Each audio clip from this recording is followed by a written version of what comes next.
අයිබෝවන් Gampaha epic engineers ආයතනයේ. ඉතින් මේ වෙද්දි PLC කෝස් අපි කීපයක් පටන්ගෙන ක්‍රියාත්මක කරගෙන යනවා. අපි ඔන්ලයින් ක්ලාස් එකක් පටන් ගන්නවා හරියට මාර්තු 20 වෙනිදා. ඉතින් මේ සම්බන්ධව පොඩ්ඩක් කතා කරන්න තමයි මේ වීඩියෝ එක කරන්නේ. ඉතින් අපේ YouTube බලන බොහෝ පිරිසක් අපිට කතා කරලා කියනවා. මේ කෝස් කවද්ද පටන් ගන්නෙ? එහෙම නැත්නම් අපේ කෝස් වල තියෙන අලුත් දේවල් මොනවද? මේ වගේ විශේෂ ප්‍රශ්න කීපයක් අහනවා. ඉතින් මේ ප්‍රශ්න ඔක්කොටම උත්තරයක් වෙයි මේ වීඩියෝ එක. අපි මාර්තු 20 වෙනිදා පටන් ගන්නවා ඔන්ලයින් කෝස් එකක්. දැන් ඔන්ලයින් කෝස් එකක් කිව්වහම කට්ටියට හිතෙන්නේ මේක ගෙදර ඉඳන්ම කරන්න පුළුවන් වෙයි කියලා. නමුත් අපි ඔන්ලයින් විදිහට නම දැම්මට මේක විශේෂයෙන්ම ඔයාලා ගෙදර ඉඳන් තියරි ටික ඉගෙන ගන්නවා විතරයි. ප්‍රැක්ටිකල් මාසයකට දවසක් ගම්පහ එපික් ආයතනයට ඇවිල්ලා ඉගෙන ගන්න ඕන. අපි ප්‍රථම වතාවට පටන් ගත්ත මීට මාස කිහිපයකට කලින් ඔන්ලයින් පන්තියක් දැන් ඒක සාර්ථකව ක්‍රියාත්මක වෙනවා. මේ වෙද්දී මේ පන්තියේ ඇනලොග් සෙන්සර් කැලිබ්‍රේෂන් දක්වා අපි උගන්වලා තියෙනවා. ඉතින් ඇත්තටම සාර්ථක ක්‍රියාවලියක් විදිහට දැන් ඒක ක්‍රියාත්මක වෙමින් පවතිනවා. ඒ වගේම දැන් අපි මේ වෙද්දී ඉන්ටේක් එකක් ගන්නවා හරියට මාර්තු 20. ඉතින් මේ මාර්තු 20 තියෙන ඔන්ලයින් පන්තියට සම්බන්ධ වෙන්න පුළුවන් ඔබ සියලු දෙනාට.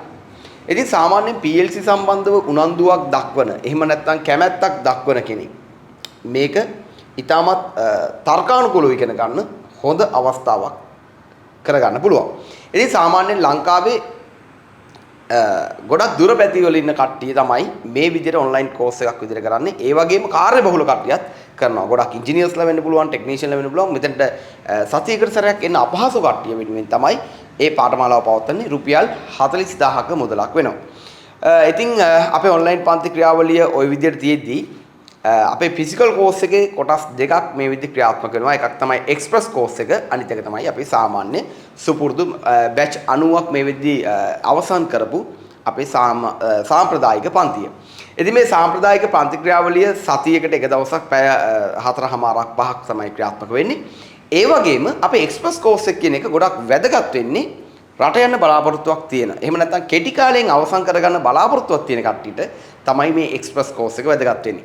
එතකොට සාමාන්‍යයෙන් PLC සම්බන්ධව ඉගෙන ගන්න පන්තියකට එනකොට එහෙම නැත්නම් අපි උදාහරණ අපේ එපික් ආයතනයට එනකොට තමන් තුළ PLC සම්බන්ධව දැනුමක් නැති වුණාට ප්‍රශ්නයක් නැහැ. හැබැයි මේ සම්බන්ධව බෑග්ග්‍රවුන්ඩ් එකක් තියෙන්න ඕනේ. ඒ කියන්නේ මොකද්ද? මැකැනිකල් හරි ඉලෙක්ට්‍රිකල් හරි ෆීල්ඩ් එකේ හිටපු කෙනෙක් නම්, එහෙම නැත්නම් යුනිවර්සිටි ස්ටුඩන්ට් කෙනෙක් නම්, ටෙක්නිකල් කොලෙජ් එකේ ස්ටුඩන්ට් කෙනෙක් නම් අනිවාර්යෙන් තමන් ඉන්ඩස්ට්‍රි එකට යනකොට තමන් ගාව තියෙන්න ඕන කන්ට්‍රෝලින් සම්බන්ධව දැනුම හදාගන්න හොඳම අවස්ථාවක් තමයි තියෙන්නේ. අපි සාමාන්‍යයෙන් පටන් ගන්නේ මේ ඩිජිටල් අවුට්පුට්, එහෙම නැත්නම් රිලේ අවුට්පුට් වලින් සම්බන්ධිත බේසික් මැෂින් වලින්.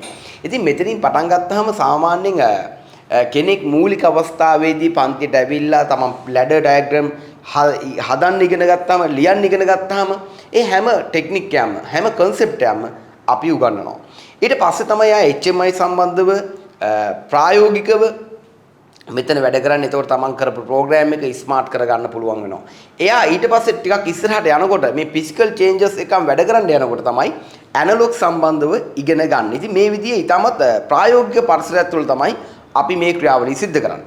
දැන් මේ ප්‍රායෝගික පරිසරයක් තුළ සිද්ධ කරන ක්‍රියාවලිය ඉතින් එහාට යනකොට ඔන්න අපි තවත් තර්කානුකූලව ටිකක් කම්ප්ලෙක්ස් ප්‍රෝග්‍රෑම් වලට යනවා. උදාහරණයක් කිව්වොත් PID එහෙම නැත්නම් මොඩ්බස් මේ ආශ්‍රය කරගත්ත ටිකක් ඇඩ්වාන්ස් දේවල් වලට යනවා. ඉතින් මේ මොන දේ කරත් අපි මෝටර පැත්ත, කන්ට්‍රෝලින් පැත්ත සම්බන්ධව තව ස්ටඩි කරන්න ඕන. ඉතින් එතකොට තමයි ඔයාලා VFD සම්බන්ධව ඉගෙන ගන්න. එතකොට VFD සම්බන්ධව ඉගෙන ගන්නවා. ඒ වගේම අවසානට පොසිෂන් කන්ට්‍රෝලින් සම්බන්ධව, එහෙම නැත්නම් Servo Motors සම්බන්ධව ඊටමත් ගැඹුරට පාඩ ප්‍රායෝගිකව ඉගෙන ගන්න පුළුවන්. ඉතින් මේ ක්‍රියාවලිය තුළදී අපි හැම වෙලේම පන්තියට එන හැම ශිෂ්‍යයෙක් සම්බන්ධවම හොඳට අධ්‍යයනය කරලා තමයි උගන්වන්නේ. ඒ වගේම තමයි ඒ හැම ශිෂ්‍යයෙක්ටම අපේ LMS එකේ වීඩියෝස් දෙනවා. ඒ වීඩියෝ ක්‍රියාවලිය තමට නිදහසේ ඕනම වෙලාවක ගෙදර ඉඳන් බලන්න අවස්ථාව තියෙනවා. ඉතින් අපි මෙතන හරි සුහදශීලී කාර්ය බහුල මිනිස්සු වෙනකොට අපි යාලත් එක්ක හරි සුහදශීලීව වැඩ කරන්නේ. මෙතනට වයස් සීමාවක් නැහැ. එක එක තරාතරම් වල කට්ටිය එනවා. ඉතින් එහෙම එන පන්තියක් තමයි මේ අපි ඔයාලත් එක්ක මේ කතා කරන්නේ, සාකච්ඡා කරන්නේ. ඉතින් මේ වෙද්දී අපේ වීඩියෝ සීරීස් බලලා නැති කට්ටිය ඉන්නවනම් අපේ YouTube වලට ගිහිල්ලා තව වීඩියෝස් බලන්න. බලලා අපේ පන්ති වලට සම්බන්ධ වෙන්න. ඕන මතක් කරනවා හරියටම මාර්තු 20 වෙනිදා ඔන්ලයින් පන්තියත් මාර්තු 24 සිකුරාදා පවත්වන අපේ එක්ස්ප්‍රස් කෝස් එක මේ විදිහට කට්ටිය බඳවා ගැනීම සිද්ධ කරනවා. ඉතින් ඔබ සියලු දෙනාට මුලින් ඉඳන් මේ ටික ඉගෙන ගන්න අවස්ථාවක් තියෙනවා. එහෙනම් අපි හම්බ වෙමු. අපි ඊගාව කෝස් එකේ. සියලු දෙනාටම ජය වේවා.